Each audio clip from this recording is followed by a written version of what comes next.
All right, let's get into it. It's almost Friday. It is. Or is it Friday?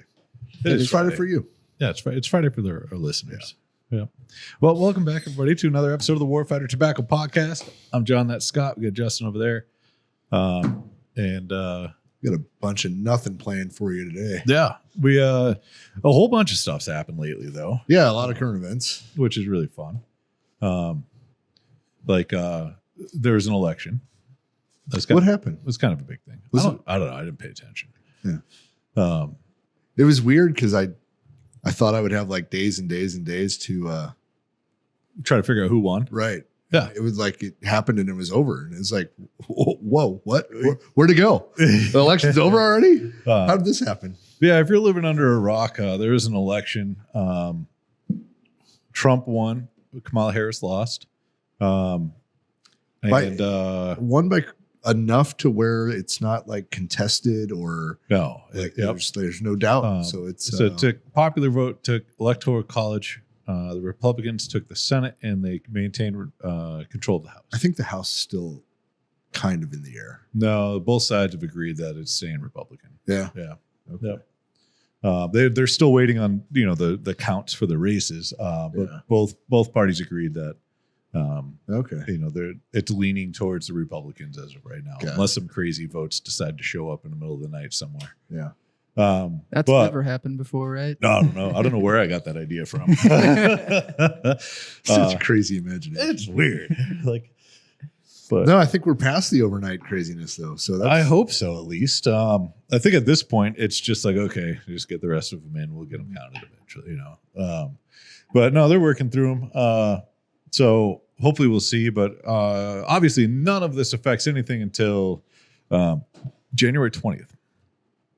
Is it the 20th? I think so. 15th. 20th. I think it's the 20th or 21st, something like that. Sometime in mid-January-ish. I have the 6th in my head for some reason. That was because a couple of years ago. I don't know if that's is that the date? No. that was the date from 4 years ago. Does it change then? No. I don't know when what was going on? Oh, the January 6th is when they were going to ratify the. They were certifying the vote. Certifying the vote. Yeah, that's right. And then that was when they had that big party. Yeah, there was some or something like that. Yeah, Monday, January 20th is inauguration day. Like the high five. That's like, cool. See ya. I'm out. This is all you now. Yeah. For the peaceful transfer of power, right? It's quite funny because I heard some news channels trying to say that there wasn't a peaceful transfer of power for the current administration back in 2020. Which is completely false. Yeah. There was no interruption of transfer of power that happened at all, the one bit. Like it was just like, okay, here we go. Here's the transition to the White House. And it was so uneventful that they had to make something out of it.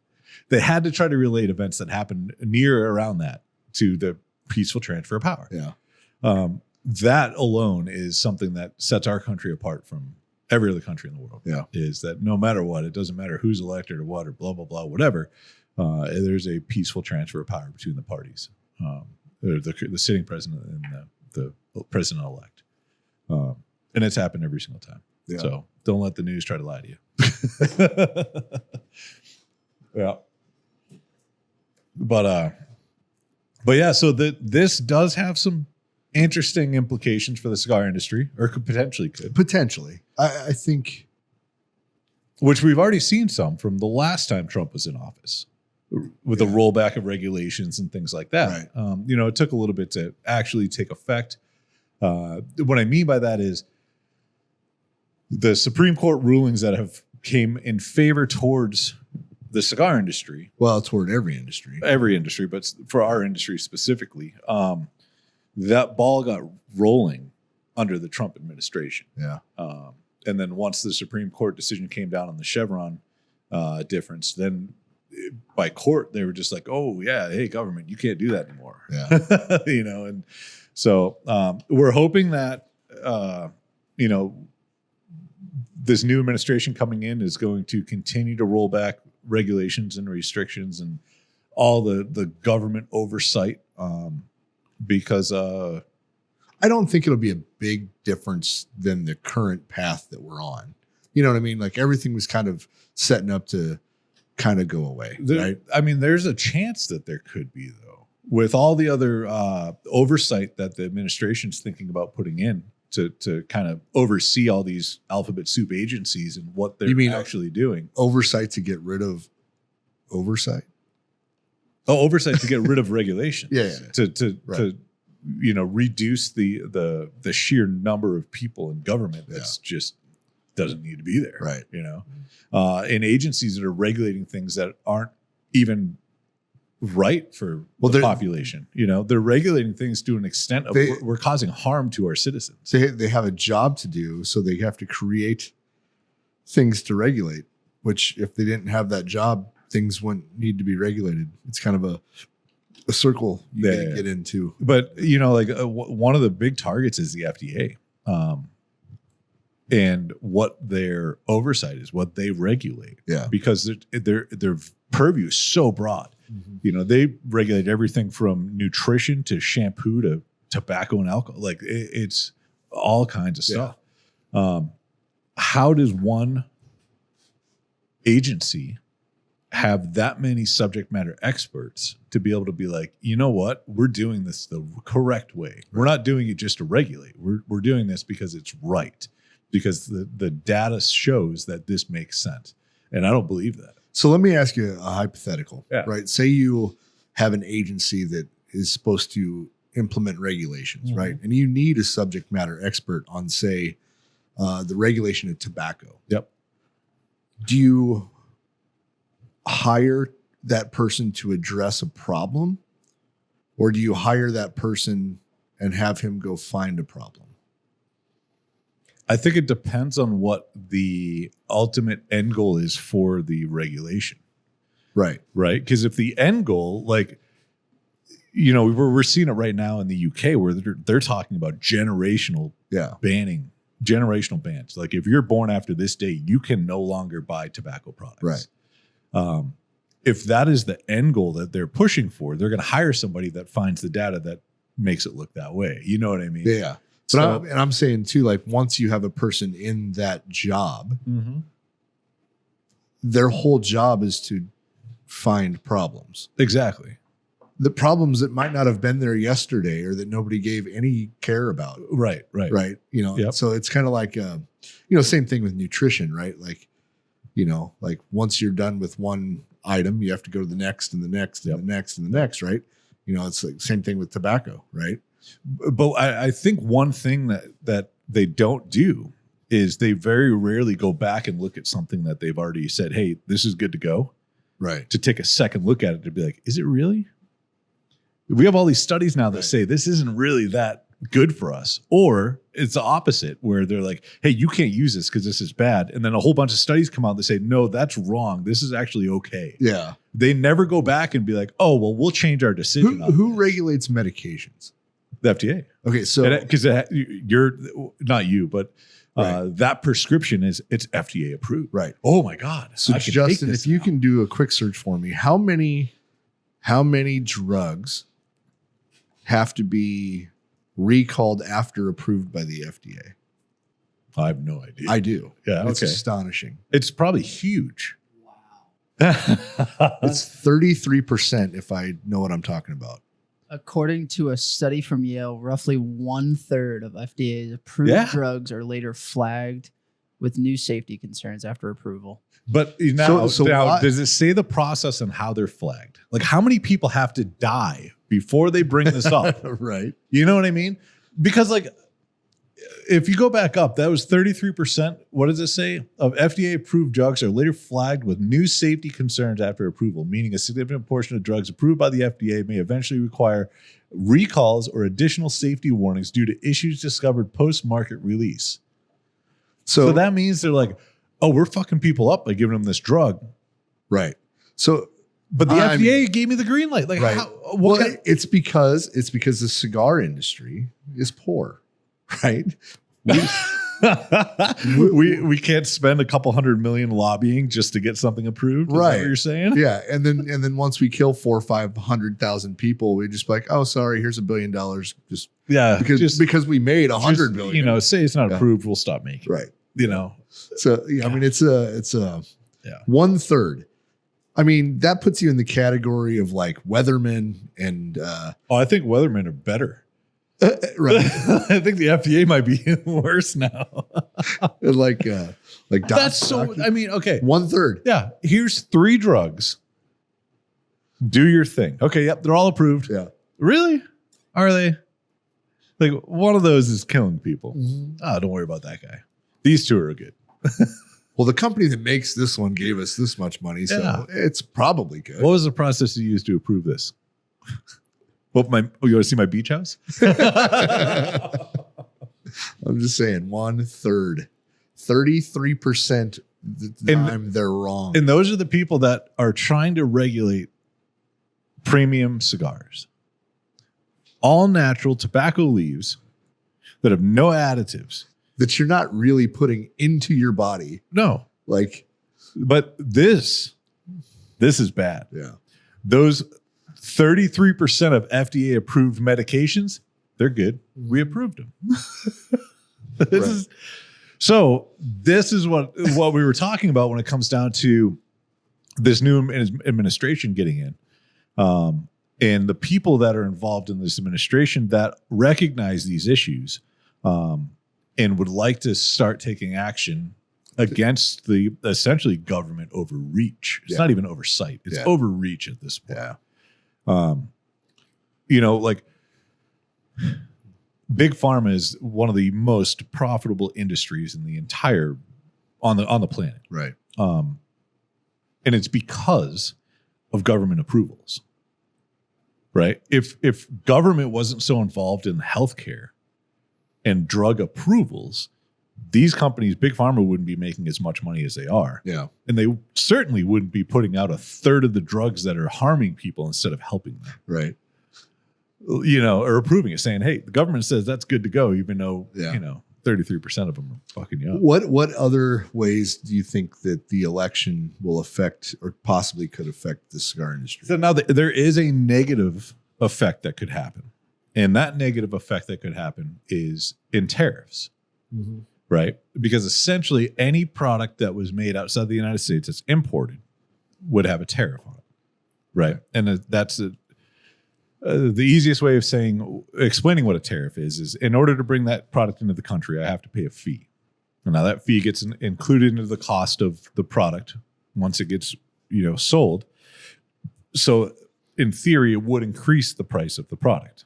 Now the solution, or I guess what is trying to be done by a tariff, right, is if I could make this lighter here in the United States, that's the goal, right? Yeah. So now I don't know how to do that. But now the good thing though, right, is like for us, for instance, our cigars come from our factory in Nicaragua. Yeah. Right. Nicaragua isn't in China. So the tariffs that come between the United States and Nicaragua are going to be drastically less than the tariffs between us and China. I think it depends. And then what? No, because they put them out. They had essentially had a standard percentage that were based on different countries. Okay. Certain countries have a very high tariff, and most of the rest of countries are like 10%. Yeah. Okay. So based on what I've been reading, it would be a 10% tariff. Okay, cool. No problem. But they were also hinting back in the Trump days last time that there might be a Nicaraguan embargo because the governments of Nicaragua and the United States weren't getting along. That's no problem. It's not, but it's a concern. It's right? a concern. It is. Yeah. And ultimately we'll see how that plays out. That is something that who controls that? Who is the one that's going to make the decision where the United States government and the Nicaraguan government are going to be like, fuck you both. Right. We're not playing anymore. That has to do with the Nicaraguan government. Yeah. Yeah. And that's not something that there might be like 2 cigar manufacturers or owners of brands or owners of factories that might have a hint of influence in that. Yeah. And they're probably using as much as they can. Right. That's their livelihood, and they're drastically bigger than we are. But imagine if we tried to, we'd be in jail in Nicaragua. So I'm gonna if I was like, hey, let me talk to you about how your government's run. They're going to be like, come here, come with me. a positive of how it relates to Nicaragua, and I'm going to say this kind of jokingly, right? Is because our factory lost about 30% of its workers to the United States, could possibly get them back. Well, that was another thing that I was going to bring up.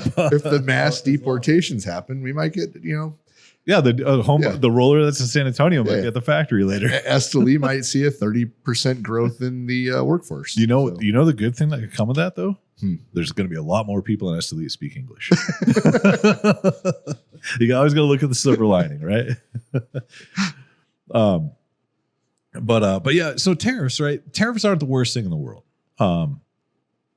As long as other things are played along with them. And I'm not an economist. I'm not a tariff expert by any means, but I kind of trust Trump's judgment on how he's going to handle that versus.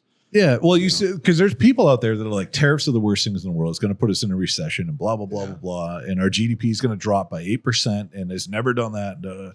Now, I get it. If the only thing that was changed were tariffs. Right. But that's not the case. Yeah. Right. You look back in 2016, between 2016 and 2020, and you go back and look at average wages as they went up over those 4 years. Right. And then you look at everything else. So in correlation with everything, your tariffs are going to be minimal compared to the increase of money that's going to be in the pocket. Yeah. If everything goes how it went, as of 2016 to 2020. The biggest thing that's going to make a difference on is the accessory side of the cigar industry, because the majority of lighters and cutters, they come out of China. Yeah. Yep. So that cheap $5 lighter, that now might be a $15 lighter. And your expensive lighter might be. Yeah, your $80 lighter might now be because they're all $20. Maybe even more. Who knows? I don't know where. If we were looking for lighters and cutters, I don't know where to get a U.S. made one, or even anywhere outside of China. Maybe I could find a different one. Zippo's U.S. made. Yep. At least on the bottom of it says "Made in the USA." Well, the body might be, but I don't know if we're. Well, these are knockoff guts, but Zippo makes butane guts. But I bet they get those from China. Oh, I don't know. I don't know either, but they'd be super smart if they didn't. You know what I mean? Especially with this going on, they could corner a market. Right. But it's really funny, right? So like one of the reasons why a lot of stuff gets made in China is just because it's cheap labor over there. Literally. Like it's not right. But on a business standpoint, like margins are margins. Price points are price points. And if I can get this lighter and I can sell this same thing at a fraction of the price, my customer's happier. Well, so, like obviously we would love to sell US made stuff, right? But then we go to Esteli where our factory is, right? And I still want to make my cigars in my factory because I know those people. And like that, and they're fucking really good at doing their job. Yeah. If I could start a cigar rolling thing here in the United States and not increase the cost of the cigars and whatever, I still wouldn't want to rob everybody of their jobs down there. Like, you know what I mean? I wonder if you could take everyone that left like Nicaragua and like Honduras and the DR that were rollers that came to the States and are having troubles and be like, hey, we need you guys to come back and roll, right? But we're going to pay you American wages. If I could figure out how to get the word out to them, but then again, I'm hiring illegals then, right. It's a no-win situation. Yeah. But now you also have the same end product at a higher cost because of the location it was made in. Yeah. It has nothing to do with the quality of the products or the quality of the employees that are doing the work. Well, you'd have higher labor over here. Plus, if I still wanted the tobacco, we would have to ship the raw tobacco here. And we have to import it. Yeah. Which I don't know if that's, I don't know how the cost what it would do to the overall cost that way. But it's a hard situation. I guess, do I want to make stuff in China? No. But if the good thing is the accessories that are from China are like lighters and cutters, and the things that the entire industry as a whole, like Zycar, Calibri, all of these lighter and cutter manufacturers that everyone in the industry uses, their stuff comes from China. Yeah. Like if we're wrong, let us know. But I just assume that. Well, when I look at the bottom of this Calibri lighter and it says designed in London, I'm assuming that it's made. It's like the in Apple China. that's designed in California. Exactly. Yeah. Same thing, Yeah. But and essentially all tariffs are doing is we don't export products. China doesn't import things from us. And if they do, it's on like a textile, like meats. They do a lot of. It would be meat. It would be agriculture. Yeah. It would be things like that. But it's not like China is not importing from, us. China isn't importing from like hard goods or whatever. Anything. Why would they buy a product that's manufactured here when they can just make it there? Yeah. I'm just saying, just in right. general, And what I mean? That's how the United States should be. That's how it used to be. Yeah. And then we gave away manufacturing to every other country that wanted to do it because I don't know why. Well, cheap labor and costs. Yeah, but it completely destroyed towns and cities in this country. A company would decide to move their factory somewhere, and then completely decimate the livelihood of everybody that was around it. And they were doing it for their bottom dollar. They didn't realize that, oh shit, if I would have kept that here up until today, you know how many more people would be buying my shit because I'm still making it in the USA? You know what I mean? Like, I don't know what it would have done. I don't know what it would have done. But ultimately what happened is all manufacturing left this country, and somehow we got to figure out a way to get it back. Yeah. Because essentially we're relying on other countries for everything that we use. Yeah. Down to lumber. Like if I could make steel. those right now in the United States, that's a factory I would be interested in opening. Yeah. Right. I just have no idea how to do it. No. So. Yeah. But their infrastructure over there is already set up. Mm-hmm. They have industrial districts, where like you Google map it and it is just warehouse after warehouse after warehouse. And it's all it is. Do you have any desire to go to China? I would love to. I would love to too. I'd love to see it. I would love to for two reasons.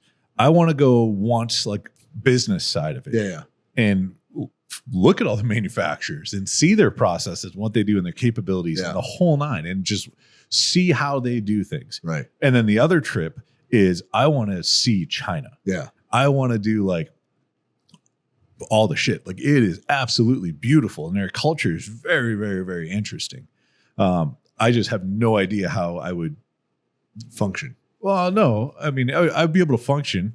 I wouldn't be able to communicate. That's what I meant. Outside of the basic shit, like I'd be able to survive and it'd be a good trip and everything, but I'd have to do a lot of my own. there's enough Chinese people that speak English too. Mm-hmm. Probably hire a Terp and whatever. But yeah, I would love to go to China. I think it'd be so cool. Yeah. So cool. China, anywhere, China, Thailand, Malaysia, all of that whole area, like that Southeast Asia. Yeah. Would it be Southwest Asia? I don't know. That's a weird area. The area that's kind of by, Japan and Australia. Right. In between there on the mainland. Yeah. No, I think it'd be super cool to go over there. And there's amazing scuba diving, not in China, but like in Thailand and the Indo-Pacific maybe is what they call it. There's some amazing, beautiful dive sites. And then there's all kinds of old World War II stuff that's there, some tanks and planes and boats and everything like that. I feel like China though, like a trip like that, I'd almost want to set aside 2 weeks, and that's hard to do. But like a week, I feel like isn't going to be enough because it's going to take a day and a half. Yeah, you're losing at least 18 hours in travel time each way. Yeah. And so, yeah, that would have to be, because it would be like day 4 and you're like just getting in the swing of things. You're like, oh shit, I got to leave now. Yeah. You know what I mean? Yeah. And China's big. It's not like, you could spend, 2 weeks in China would be fun. Yeah. No, that'd be really. I have like no idea what the culture would be like. Like, I just have no idea. It's It's very interesting. They're very Would it be like when we go to Central America and we can find a home in the bar and hang out and have a good time? Well, I believe that we would be able to do that, but on the business side of things, I'm under the impression, based on the conversations I've had with other people that have done business over there and had meetings and everything like that, that there's like an etiquette of how they do things. Yeah. And it's very easily to disrespect, for lack of better words, the process of how they do things. Yeah. And you could ruin a business deal just because you didn't stand up the right way or shake the right person's hand. You know what I mean? Like they have these little do they socialize first or after? I don't know. Right. Because I know like hearing them, like hearing like some of the stories about sitting down with business meetings with like super high up business people, that there was people that didn't act right and they were asked to leave the meeting. And essentially that was like, hey, we're done with you. I feel like, because like we've met some Chinese guys here that have wanted to do business. And I feel like it was very cut and dry and to the point, like right away, where I don't know if that's, well, but so the cut and dry to the point, like for instance, I know we've talked to some people about doing like custom products at trade shows. Yeah.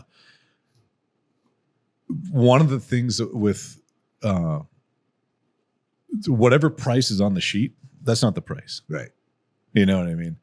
That's what they would absolutely love to sell that product for. But that's not even remotely close to what the actual cost of that item is, let alone what they pay for it. Yeah. So the negotiating side of things is massive. Yeah. Because I was like, I can get this lighter, right? It might cost them $4 to make it, right? I could probably buy it for $6. They're going to try to list it and sell it to me for $40. You know what I mean? Yeah, I get that. And, then it but comes out in a quantity. But it's built into their their kind of way of life. Like everything's negotiable. I don't know if where in the United States, it's not like that at all. People are just like, oh, that's the price of it. Cool, I'll take it. So this is an article I found of just a little bit of the typical Chinese business culture. It's quite interesting. Basically, it seems like it's just a lot of like, hey, have respect for the person you're doing business with. Yep. Yeah. Time management, they value punctuality. Well, that's better than Central America already. But like right here, like it's customary to look down and and physical proximity must be avoided while shaking hands. Right? What's that? Right, and the greetings and titles, right? Yeah. You should give a light and lingering handshake initiated by your Chinese counterpart. It is customary to look down and physical proximity must be avoided. Nodding, smiling are also very common greetings. Oh, so they don't like the hugs? Right? So like I give a firm handshake and I look you directly in the eyes while I'm doing it. Yeah. I would piss somebody off. Oh. You know what I mean? And so but that's just because I didn't know. Right. And so it's just such a different, and that's why I was like, I want to go learn. I want to, this is something that I think would be really cool. The gift policy I thought was interesting. Yeah. And you're expected to give a gift anytime you go somewhere to see somebody or a meeting or if you get invited over for a dinner or a cocktail party or whatever. They're really, really big on gifts. And it should always be wrapped and given and or received with both hands. Ah. Yep. It is crazy the little things that like from our culture, it would just be like, but here's the thing. It's customary to give them a gift, but it's also customary for them to refuse it 2 or 3 times before they accept it. But they'll never open it in front of you. No, that's what it said right there. Oh. Gifts are often refused 2 or 3 times before being accepted and are rarely opened in front of the gift giver. Huh. Yeah. No. See, that pisses me off. Right? It's like, hey, I got you this. Like, I'm all set. Be like, fuck you then. Yeah. Well, it's funny how that can kind of change per industry, right? Because say you guys go over there and you bring cigars and you give it as a gift. I'm sure you guys are like, hey, now let's smoke a cigar together. And you're like, I can't open this in front of you. And you're like, but that's half the fun. Yeah. But I didn't bring any more cigars. Yeah. See, I think Chinese people are big in their whiskeys and stuff. And huge smoking in general. Yeah. Doesn't matter what it is. Right. Cigarettes, cigars. So. Yeah. Yep.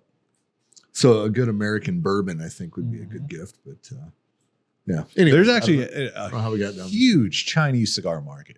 Oh, there really is. Huge. But see, like So we've had a couple Chinese guys approach us about buying cigars and us shipping to China, and it never went anywhere. But they were it was very cut and dry and right to the point, which made me immediately just say no. You know what I mean? Like, you're like, no, this sounds like a scam. You're gonna screw us somehow. My biggest fear with that is they buy our cigars, and they're then gonna knock them off, and that's it. Yeah. And then they just reverse engineer the bands and the boxes and the whole nine, and then they just do their own shit and sell it over there. Because what can we do? Yeah, exactly. You know what I mean? That's just like if we knocked off a Chinese product and sold it in the United States, what could they do? It's true if we can make it. You know what I mean? But that's the thing, we can't make it. I could buy it from them. Right. But yeah. It's kind of funny how in our culture it's the whole like, this is a little too good to be true. But they're just like, no, this is just like ABC. Let's yes or no. No, all right, cool. Like, it's wild. I mean, only time's going to tell what's going to happen with the election thing. Yeah, with what the government decides to do with regulations moving forward with the stuff involving this premium cigar industry. I can't imagine it's going to get worse. Well, you got to think like we're already on the path of it getting better. So right now, like that menthol cigarette ban, that's been delayed. Yeah, but it was delayed for political reasons. But wasn't that an executive order type of thing? It was because they were thinking they were going to get more votes by pushing that off, and it's just like, you guys are so dumb. But okay, whatever. But so who knows if that's going to go through or not? Yeah, But my biggest thing is that the generational bans. I don't know.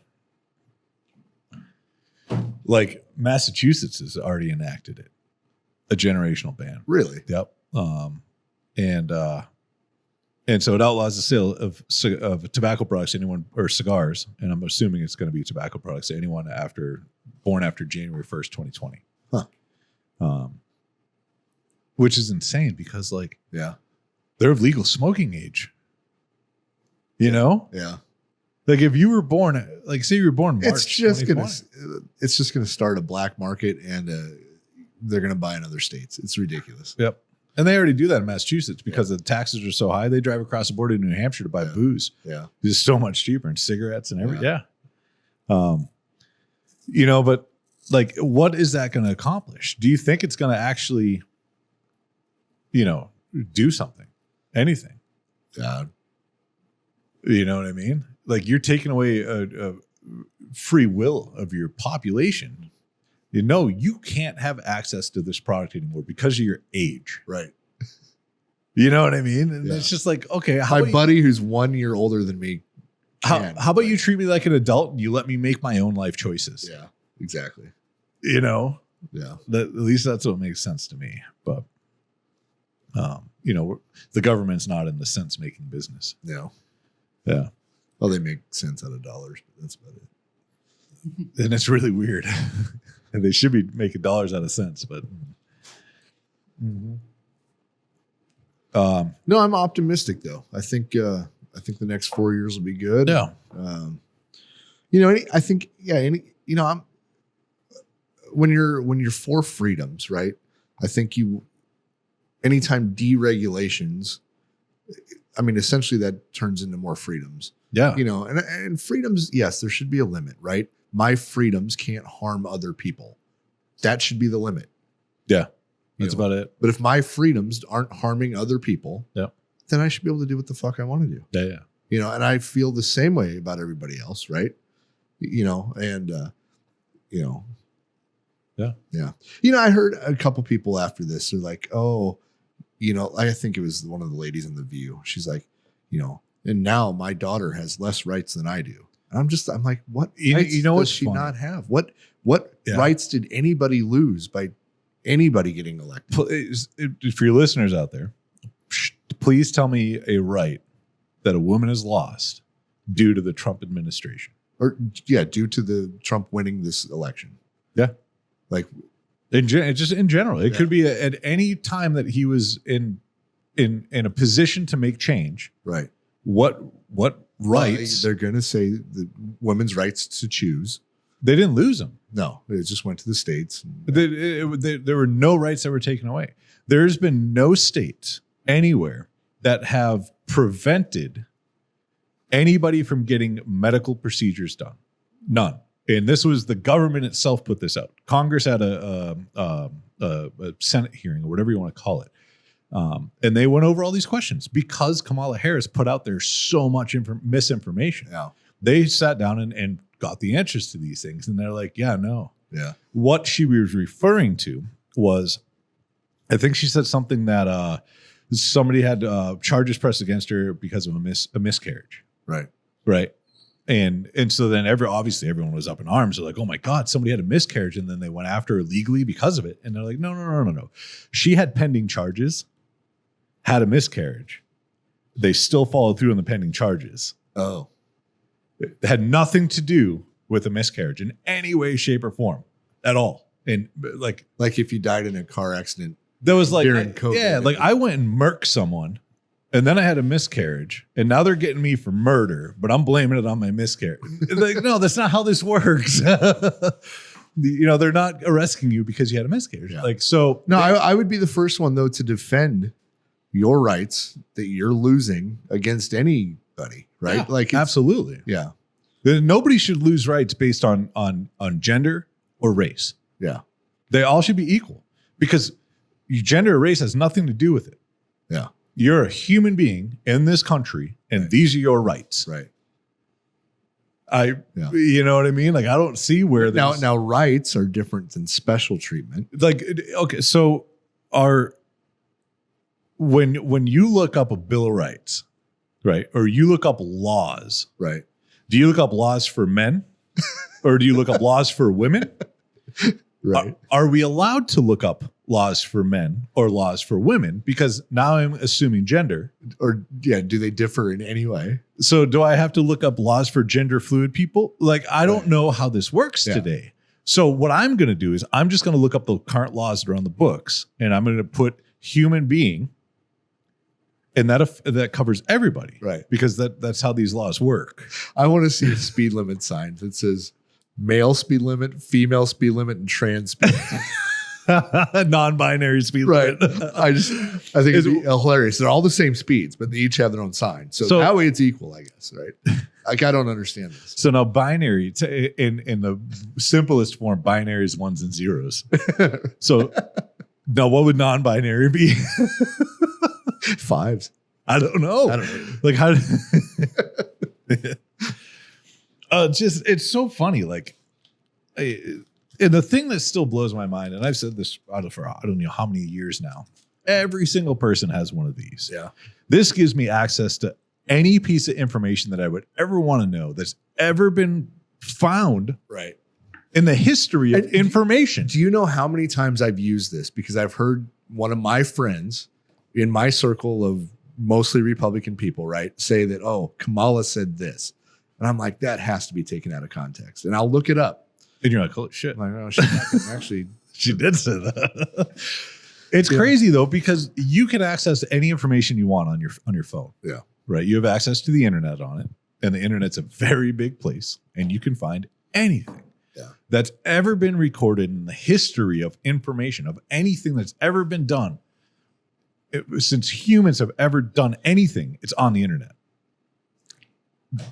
You know what I mean? Like, so if you believe these things, you need to do some more research, before you start sitting there and being like, well, blah, blah, blah, blah, blah. And X, Y, and Z is how it is now. Yeah. Google that and see if you're right. Right. Because I'm willing to bet that you might not be. And I'm saying both sides. Yeah. Like, I've had to Google things that I thought were correct. And then I was like, oh, wait, hold on. But yeah, fact check yourself. Yeah, like the one I Googled most recently was Kamala said that Trump only did X number of miles of wall. And Trump said, I've done this many miles of wall. Well, guess what? They were both wrong. It was right. It was, a little bit more in the middle of both of them. Yeah. Yeah.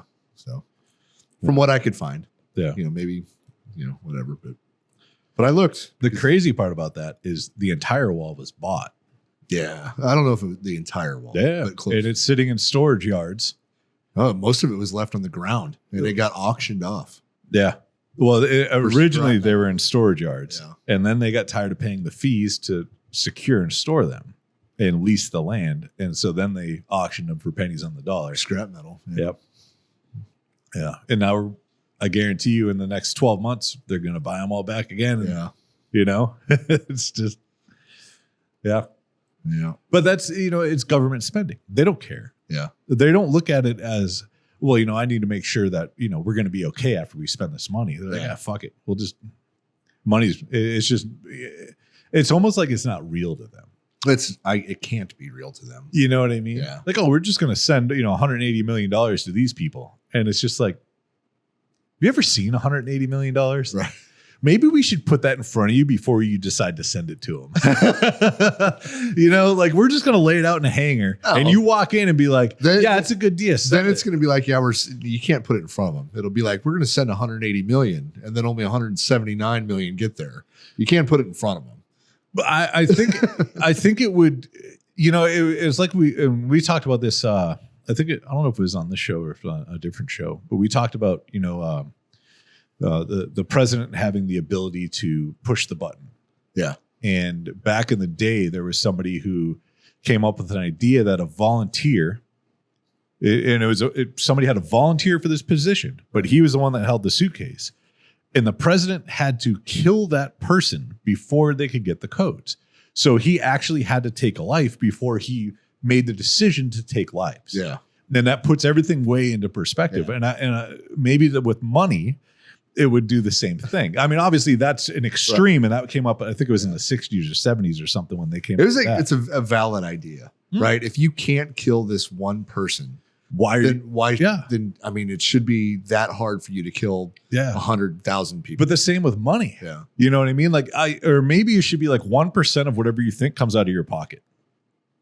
You know what I mean? Like you want to spend 180 million? Okay, cool. 18 million from you. Right. You still want to send it? You know? Or even like 0.1%. You know, make it real. Well, you could do whatever the percentage of what the budget is that you're spending. You know, like say you're spending 10% of the budget. Then absolutely. You have to give up 10% of your budget. Yep. To do this. Yeah, something. Yeah. But make it real. Yeah. Yeah, I don't know. Yeah. I still think if we were in office, it would be. Oh, I don't know if that'd be any better. No, it had to be better. It'd be better for us. Well, it couldn't be worse. I don't know. I don't know if it'd be better for us, John. I don't know. There's some. Yeah. I know it wouldn't be worse for the general populace of the United States. Because probably not. The ultimate, no matter what decisions that we made, they would be for the citizens of this country. Yeah. They wouldn't be for the politicians or the other countries or any, you know what I mean? Like it would be what's best for, it's the same, all the decisions we make for Warfighter, it's not what's best for me or you, it's what's best for the company. Yeah. Then it would be essentially the same mindset. But I don't think politicians have the mindsets like that. They can't. They might have a hint of it, or they might go into it thinking that. I think, yeah. They probably mostly believe it that way, but I don't know. It's how they justify whatever they do, but right. I don't want to be a politician. No, nope. No. I couldn't. I don't have the patience for it. No, you don't. I don't. I lost my patience years ago. It is not getting any better at all. Yeah. Start off the congressional meeting and you're like, you have 30 seconds. That's it. That's what I do with RoboCar. With I know, that's why I brought it up. So, you got 30 seconds to sell me on this, and if you're not making sense at 20, I'm cutting you off. Go. I'm waiting on you, buddy. You're wasting time right now. Yeah, if either one of you ever make it into political office, I'm staying my happy ass right here in this building. I'm not coming along for that ride. Hell no. I don't know. I think it'd be fun. I can't play the game. You know what I mean? Well, that's the problem. Like I can't play the game. Yeah, but because you can't play the game, it's not going to be fun. Or it would be really fun. Yeah. I think it would be really fun if I had the backing behind it. I think it would be the most discouraging, frustrating job in the world. It would, because try to navigate any kind of bullshit in Congress or the Senate or anywhere. Yeah. It'd be like, or even your local HOA, right? I think I would end every meeting with, if this was 150 years ago, I'd just shoot you in the fucking face right now. I'd get up and walk out. We would be dueling. So. Yeah. Like Yeah. I have a question for you guys. Was this presidential election have you paid attention to this election more than any other one? I think I have. Yeah. I think it was because it was shoved down your throat. Well, Yeah, you didn't really have an option to not pay attention. Because like the thing is, like, I agreed with what both sides were saying, right? Like the Democrats were, this election is going to decide democracy for the rest of our lives. And I'm like, yeah, it will. 100%. You know, I agree with that, but for way different reasons. Yeah. You know, like, you know, I don't know. I felt there was a lot on the line with this one. I'm happy with the population. I feel like they're what was told to the population and what the population said were two completely different things. Yeah. I feel like all media, even social media, on how the algorithms pushed things, I believe was very one-sided. Yeah. And then the population of the United States came out and said, yeah, we're not believing your shit. Yeah. I think, you know, after this, if media doesn't change, it's over for them. Yeah. It's over for them. Yeah. You know, They have to pivot. Yeah. They have to pivot. You know, Or they don't, and then they'll find out they'll just put themselves that many years behind. well, we already don't trust the media. Well, Like, I mean, it's no secret you can't trust. so in the past, any of the in the media. past 4 years, where have you gotten information from? Do you go Fox, CNN, MSNBC, CBS, or do you go? I go there to hear the lies. Or do you go and you find independent journalist who's doing it to just find what's going on in this story, Yeah. and doesn't have a political agenda behind it, and isn't like pushing for the Democrats or pushing for the Republicans, because all legacy news, Fox is Republican, Yeah. everybody else is Democrats. Yeah. You know what I mean? And there might be a couple that lean, Democrat or lean Republican, but they're not as. But it used to be. It used to be where you could watch CNN, then you could watch Fox, and in the middle was the truth. Now that's not even the case. Fox is full of shit. CNN's full of shit. But the truth isn't even in the middle. No, they The don't truth care about the it. truth isn't even. It's not even Yeah. on the fucking radar. Right. You know. But then, you look at like Tucker Carlson, for instance, yeah. right? He worked for Fox and then got canned. Yeah. And he's just like, fuck you guys. And then he went off and started his own thing. And he gets, as an individual, Yeah. he pulls more viewership than all of legacy media put together on a daily basis. Yeah. That's insane. But that's the way that everything's shifting. They're shifting to these independent pages that are broadcasting information based on facts and not opinion. I think whenever I'm told it's the end of the world as you know it, no matter which way, who's saying it for what reasons, right? I'm like, it's not going to be the end of the fucking world. Democracy's not going to end. No. Trump's not Hitler. Right. You know, like. So I was having a conversation a couple of days ago. Like, we made it through Biden, right? And we made it. Nobody. Yeah. I mean, it's, we made it. And we were the conversation was about like a coming civil war, if or how it would happen. Yeah. And I listened to, there's like 5 or 6 people sitting around talking about this, and I listened to what everybody else said about all of it.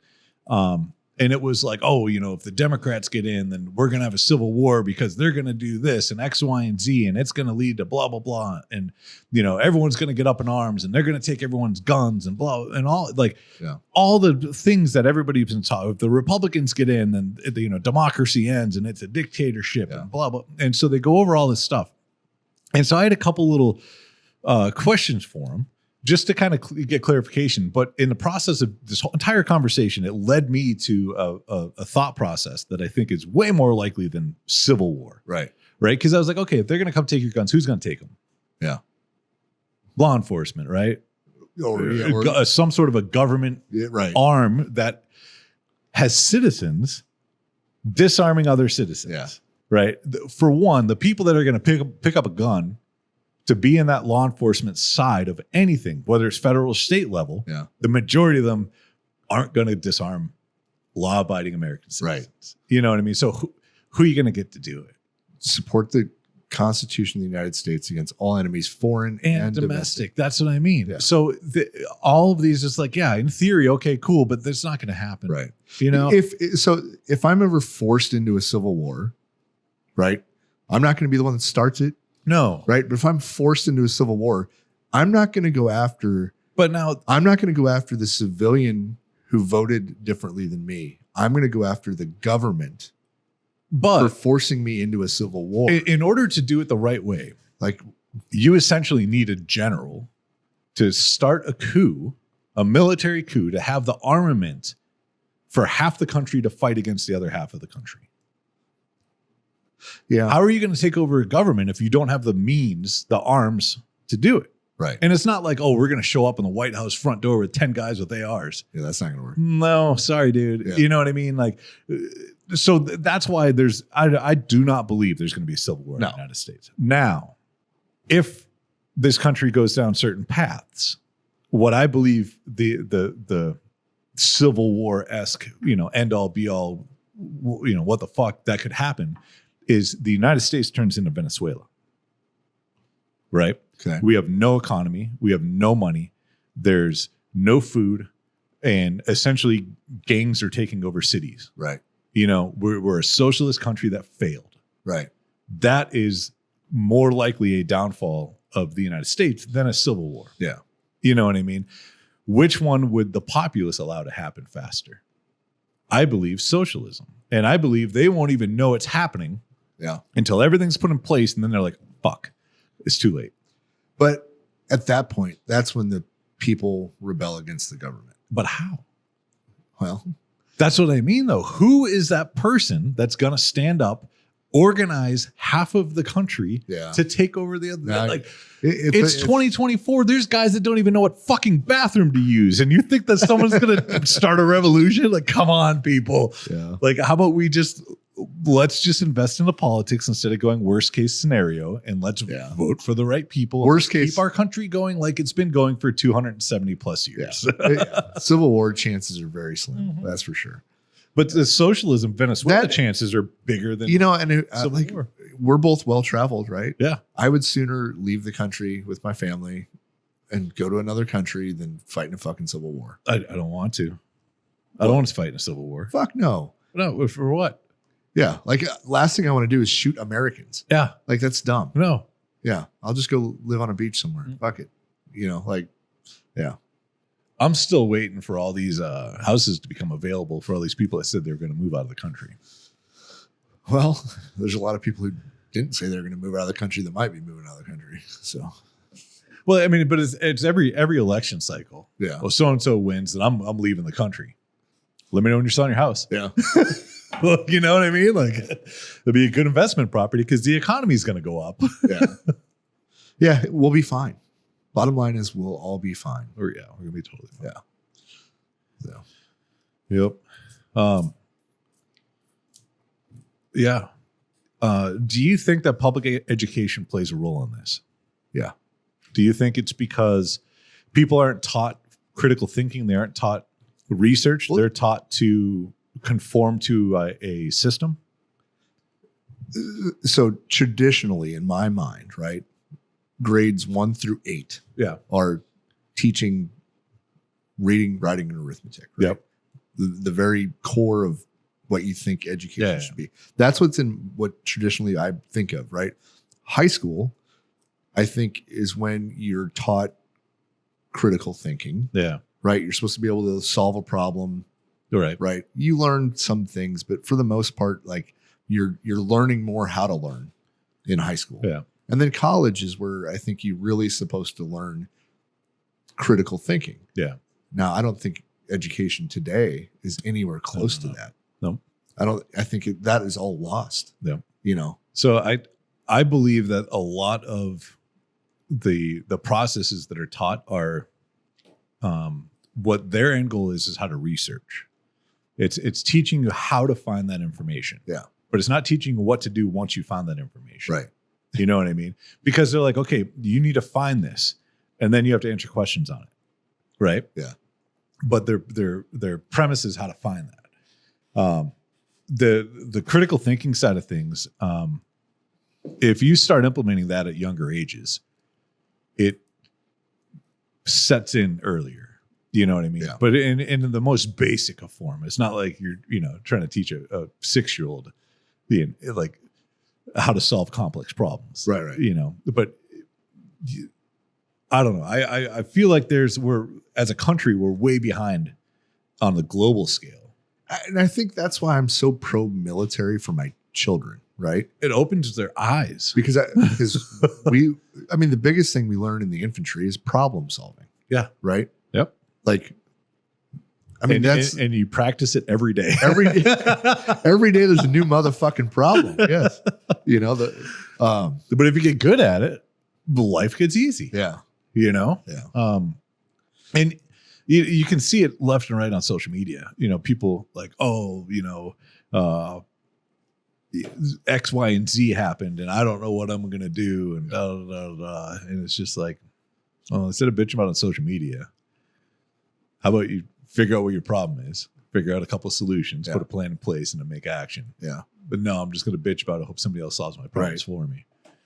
Mm-hmm. And that's the word. That's one of the things I hate the most. Right? Is we have a problem, and you get the whether it's from the wife or whoever, right? Like or, whoever in your life, you have a problem, and then all we do is bitch about the problem. Well, because there's two answers to the problem. There's a solution, and then there's the emotions about the problem. Yeah. Right. Depending on who you're talking to, the emotions about the problem solve the problem. But the majority of other people, they actually need the solution. Right. Or just a solution. Yep. Or throw me three solutions to the problem, and then let's figure out which probably the best one. You know what I mean? But if you're just, if you just, the feedback that I get is just like, it has to be solution oriented for me to be. I saw this thing the other day, and I'm glad that I remembered it, because this is a perfect time to bring it up. And it says, the first time I talk to you about your problems, I'll listen. But every other conversation after that better be about solutions. Yeah. Yeah. You know what I mean? I don't want to have 10 conversations about the same problem. Right. I'll do it once. Okay. Understand the problem now. I'll have 10 conversations about solutions with you. Yeah. But if you just want to talk about the problem over and over and over, I'm all set. Thanks. Right. I already know that. I know what the problem is. So now let's work on solutions. But yeah, like solution-based thought processes. Yeah. That should be taught. Yeah. Definitely. And I think, like the military is just so good at that, because they put you in scenarios that, you will never, ever be in ever again in your entire life. Yeah. And you have to find a solution to it. And sometimes it's the consequences are life and death. So you have to think about it. And sometimes they're just push-ups for days. Yeah. Either way. Yeah. That your decision is very serious. Yeah. Yeah. Yeah. Critical thinking skills. I don't know. It'll be interesting to see how the next 4 years play out. Just kind of across the board, not only just for the cigar industry alone. Yeah. And I know you and I both hope that it leans in our direction the whole time. Yeah. And I hope that we get some solidifying things put on paper in regards with the government and regulation and premium cigars. Meaning, like, we already got a definition. That's awesome. Yeah. Now let's get some stuff that solidifies the fact that, like, if they're going to go fuck with vapes, they don't touch us. Right. If they're going to go fuck with infused stuff, they don't touch premium cigars. Right. Like, that would be awesome to get some of that on the books. Yeah. And I think a lot of it is right now we're facing appeals because of it. But, but we were already on the right track for that. We were. So I don't think it's going to get worse in that aspect. It might get easier quicker. So hopefully. Yeah. But across the board regulation wise too, not even just our industry, but other industries too, because ultimately that affects the national economy on a scale as well. I'm not saying that the premium cigar stuff affects things on a national economy, but for the people involved in this, like, it's our livelihood. Yeah. most shop owners, it's their livelihood. Yeah. Whether it's accessory brands or reps for everybody in the industry, it's everybody's livelihoods that this industry, that they rely on this industry for. And a governmental decision could impact all of that. Right. And I don't think that that's fair. Yeah. Especially when it almost did, and it almost fucking. And we don't really have a large voice in how we are being regulated. Yeah. Or we could, but we just need, hundreds of millions of dollars. And actually, speaking of that, if you've made it this far in the show and you're still interested in this, check out premiumcigarassociation.org, PCA.org. Check out Cigar Rights of America. They are both organizations that are fighting constantly for this industry. They are the places where if you want to help support some of the lobbying that's going on, you can donate to those guys. And those guys collectively lobby for our industry on Capitol Hill. They are the ones that have gotten that label, for the cigar industry, the definition. They're the ones that have fought, and have won against the FDA and government entities with some of these regulations that are going out. They're phenomenal in companies or organizations, excuse me. And they put out a shitload of really, really good information. Yeah. So if you want to be more involved in it, go check those: Premium Cigar Association, the Cigar Rights of America. And then, you know what? It's been 3 days that I purposely did not smoke a Rosado. Yeah. And I'm really enjoying it. It's delicious, huh? Yeah. I found some Sumatras. Oh my goodness. Over the weekend that I stuck in a humidor about 5 years ago and forgot. I didn't forget. I just don't go upstairs much in my house. So I was looking for some cigars over the weekend, and I was pulling the drawers out, and I pulled out a drawer for our field line.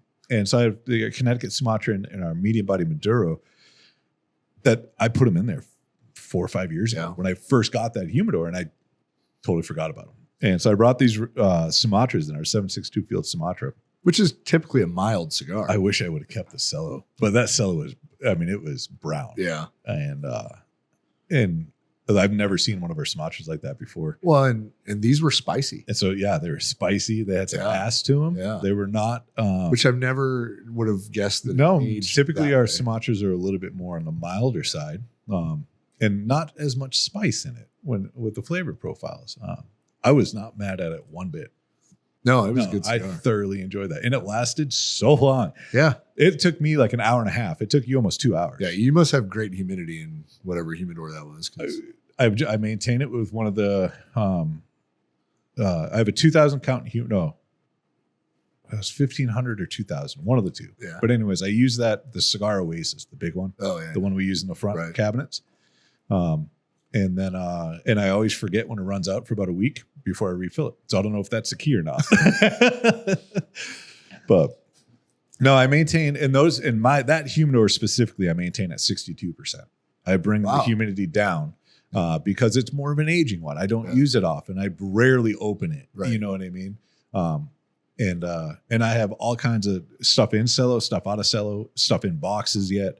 I got all kinds of just random, like this is the random one-off. So like someday I'd like to smoke this and I stick it in there, and I totally forgot. Like I have one of the first run Plasencias. Yeah. Why can't I think of the name of that? Del Fuego, Del Campo. The Del Fuego. No, what color is it, man? It's the gold one, but the Sixto box press, the 660 Del Fuego or En Fuego. Del Campo? No. Fuck, I don't remember. Anyways, it's the Golden Black Plasencia Band. It's an absolutely delicious cigar. They cost about $22 a stick. I've had, well, that's when I bought this one. It was because it was that long ago. It's right when they first launched. So I'd like to get another one and smoke them side by side and see how they compare. But I got like the baseball bat that we had the roller roll for us at the factory. I got that in there. I got, and then all my collection of victories. I have 2 first edition victories. Yeah. That's it. Yeah. I don't know if you have any or not, but I think I have a 5-pack left. Yeah. Maybe. Yeah. I was like, man. But those ones, they got 8 years of age on them. Yeah. So we'll see. But yeah, and then now I'm like, when I go to smoke, I'm trying to figure out. It's like, oh, do I just want to smoke whatever, or do I want to go grab one of those? Right. You know. And then I think I'm like, oh fuck, I already had 3 cigars today. Nah, I'll wait. Well, I suppose. Yeah, you got anything else, Justin? No. You got anything else for us? Well, since this comes out beforehand, I just want to say Happy Veterans Day and thank you both for your service. Oh, yeah. You Happy too, Veterans buddy. Day. Oh, and speaking of that, if you're a veteran, even if you're not, we are doing a Veterans Day sale. And we're doing it a little bit different this year. It's we'll put it out on social media, we'll put it out via email and stuff like that. Veterans are they have a fucked up mindset. Yeah. They think of things a little different. Their humor is rough. What John's saying is don't cancel us. No, I'm just saying. I'm just saying that if you're offended, reach out to us, have a conversation with us. Yeah. Don't just shit talk. I mean, you can shit talk. You know, I mean, you can, but if you talk with us, I guarantee you will understand why. Right. The why behind what we did. Right. So if you're offended, let us know. If you're not offended, you're one of our customers. Yeah. You're one of us. Yeah. Yeah. What else do we got coming up? 3Ds. We got an event in Colorado. Yeah. That is the Friday after Veterans Day. Yeah. So November 15th at 3Ds in Colorado Springs from I think it's from 5 to close. We're going to be doing a big event up there. Scott and I are going to be up there. Definitely be there till close. Yeah, we're going to have a silent auction and some fundraiser aspects, and it's going to be benefiting Honor Flight, the chapter that's local to them in Colorado Springs, and we're also going to be benefiting, we'll have some stuff benefiting Warfighter Scuba. So it's going to be a really, really fun event. We have a great time up there, and that is also our only Warfighter lounge in the country. Yeah. Is at 3Ds in Colorado Springs. They carry every size and every blend, everything that we made. So if there's anything Warfighter that you need, and you're in that area, there's the guys to talk to. Oh, yeah. Mm-hmm. And then Monday on Veterans Day. Oh, this will come out after that? No, before. This comes out tomorrow. Yep. Okay. So Monday, Veterans Day the 11th. yeah, at 4-9 in San Antonio. in San Antonio. So, which all of the guys that own that place and most of their customers are all veterans. Yeah. So it'll be a good time. So if you're prior military in San Antonio area and you're listening to this when we drop it, Yeah. and come out and hang out, come see us. Yeah. It's always a good time at 4-9. Yeah, it is. I went there, I think, last Saturday or Friday. Yeah. Saturday, because it was football. And it's a great shop to be in during football games. Yeah. It's very, very, everybody's Animated. yeah, everybody's pretty animated. It's my jaw hurt from laughing at the end of that. I don't have a single dog in a fight when it comes to college football. I don't but I either. love watching it in Texas. Oh yeah, because they're diehard, and it's not just Texas teams, and it's everyone because that shop's mostly veterans, they're people from everywhere, all over. So it doesn't matter which team was playing, somebody was there very Screaming and passionately. yelling. Yeah, so I will say I've been following college football this year. Yeah. Army's undefeated, 9-0 this year. which is crazy. Oh, they get rid of height and weight standards or what? No, I heard a podcast. Somebody was talking about it. They were a former West Point football player during when we were busy, right? Yeah. And he said the reason that they sucked back then is because they couldn't recruit people because they knew that they would have to go to war. Oh, He said now the recruiting is very good because West Point's obviously a great college. yeah. right? But there's a lower chance of Yeah, right. absolutely Now you going. can. Now if you can play, get the Yeah. pro level, you can actually go. Right. And so now that's why they're getting better. There's some logic better in football that. recruits. Yeah. Yeah. And I'm like, oh. So what happened with Navy and all the other teams? So- Air Force is good this year too. They lost to Army, but Living pretty bad, but is it Navy? No, I'm talking about during the Navy is also undefeated this year, and they both end their season playing each other. Oh, So the Army, that is going to Navy- be awesome. Fuck. Yeah, the Army Navy game. Where this is year that game? Do you know? I think it's in DC. Maybe not. No, I- I don't know. We'll figure it out. I'll look it up real quick. Yeah. Um, But back then they could recruit better too because you wouldn't be yeah, the guys wouldn't be going to the front lines and right. I did see one of their the Army West Point helmets, and it had the skull and crossbones smoked into it. Oh, that looks so good. yeah. Yeah, I always love what they do in their custom uniform stuff. Yeah. Because they put some Sometimes you're like, you could have done better. Yeah. Most of the time, it's like, wow, yeah, that's great. Yeah. The last few years, their uniforms have been pretty fucking good. Yeah. Like, it's impressive. Yep. So the 2024 Army-Navy game will be held at Commanders Field in Landover, Maryland, which is I'm not 100%, but I'm pretty sure that's a home game for Army, essentially, because I think they played at Navy last year.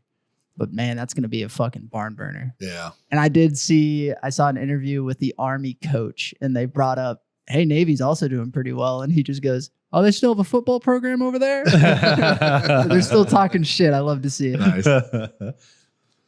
Yeah, that'll be a fun one. Yeah. Then we got the Tyson Paul fight coming up. That's another good one. That's going to be while we're doing the event. Oh, we have to. We got to put it on TV. We have to. Yeah. It's on Netflix, so it should be easy. Which is nice because we don't do pay-per-view for business because that's not cheap at all. Yeah. I remember we used to do that when I used to bartend, get the UFC fights, and it was like $1,000 because they based off your occupancy. Yeah. That's insane. Worth it though it depends. It depends, yeah. On the size, you know. Yeah. Some places will charge a cover, $10 to get in. They get 100 people in there. They're, it's paid for. But most places that continue to do it, like Buffalo Wild Wings and stuff, they just have enough people that come in. They probably negotiated a deal. Yeah. Yeah, when it's a national chain, I'm sure they get it. Yeah. Cool. Anyway, Yeah. all I got. Yeah, I don't have much else either. All right. We talked about a shitload on this one. We did. Kind of all over the place, but it was really good subjects. Yeah. But yeah, if we brought up struck a chord with you on any of this, drop a comment. Let us know what you think. If you have any questions or want us to go into more detail on some stuff, let us know too. But if not, then you will hear from us next week. And we're going to go do some events. So as usual, jump on over to warfightertobacco.com for all your cigar needs. We got lighters, cutters, humidors, glassware, apparel. We're restocking shirts here shortly. And am I missing anything? Yeah. I don't think so. Cool. And if you're on Rumble, we started a Rumble. I'm still not on Rumble. And we put out all of our content on there as well. So if that's one of the things that you do, go give us a follow. I guess it's very cigar and gun friendly. Oh. Sounds like an aggressive dating site. Maybe. Yep. Yep. Cool. All right. Well, I'm going to call it cheers. Yep. Cheers. With your C4 and my water. I can't drink every day of the week. Ugh. No, it's too early to drink. Sometimes I do, but yeah. But yeah, go to warfightertobacco.com. If you're in San Antonio, come see us at 4 Nines. If you're in Colorado, come see us at 3Ds. If not, we will talk to you guys next week. Later. Bye, guys.